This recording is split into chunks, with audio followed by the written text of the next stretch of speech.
Assalamualaikum warahmatullahi wabarakatuh. Penemuan jejak harta karun Nabi Sulaiman di Israel. Nabi Sulaiman, juga dikenal sebagai Sulaiman dalam bahasa Ibrani, adalah putra Nabi Daud. Beliau adalah seorang nabi sekaligus raja ketiga kerajaan Israel setelah Saul dan Nabi Daud. Ia juga dikenal sebagai pembangun Baitul Maqdis, yakni istilah yang merujuk pada Masjid Al-Aqsa atau kota pertama Yerusalem. Pada suatu hari di tanah yang kini dikenal sebagai Israel, tim arkeolog melakukan penelitian rutin mereka. Mereka menggali tanah, memeriksa setiap fragmen yang mereka temukan dan mencatat setiap detail. Mereka tidak tahu bahwa hari itu akan menjadi hari yang akan mengubah pemahaman mereka tentang sejarah. Saat matahari mulai terbenam, salah satu dari mereka menemukan sesuatu yang tidak biasa. Itu bagian dari harta karun yang luar biasa yang mereka klaim milik Nabi Sulaiman. Penemuan ini tidak hanya mengejutkan, tetapi juga membuka lembar baru dalam sejarah. Nabi Sulaiman yang memerintah selama 3.000 tahun yang lalu dikenal dengan kebijaksanaan dan kekayaannya. Namun harta karun ini memberikan bukti konkret tentang kekayaan yang dimilikinya. Ini penemuan yang sangat penting karena memberikan wawasan baru tentang kehidupan dan pemerintahan Nabi Sulaiman. Para arkeolog yang menemukan harta karun ini meyakini bahwa itulah sumber kekayaan Nabi Sulaiman. Mereka berpendapat bahwa harta karun ini mungkin telah digunakan oleh Nabi Sulaiman untuk membangun kerajaan dan mendanai setiap proyek-proyeknya. Pada tahun 1964, para arkeolog memulai penggalian di situs kuno di padang pasir lembah Timna, Israel Selatan. Mereka tidak mengetahui bahwa apa yang akan mereka temukan akan menjadi bukti penting dari kekayaan dan kebijaksanaan Nabi Sulaiman.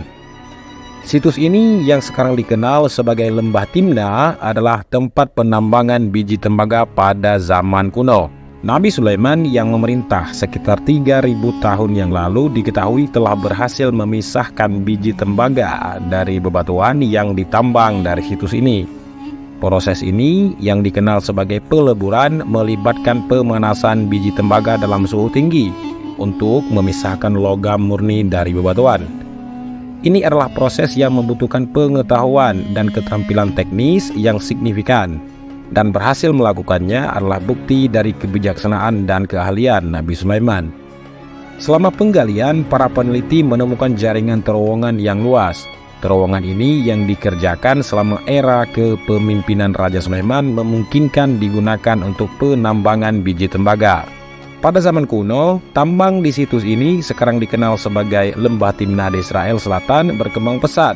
Menurut Profesor Erez bin Yosef dari Universitas Tel Aviv, pertumbuhan ini terjadi selama pemerintahan Raja Sulaiman, juga dikenal sebagai Raja Sulaiman, berbeda dengan penambangan emas atau perak yang umum dilakukan pada zaman itu.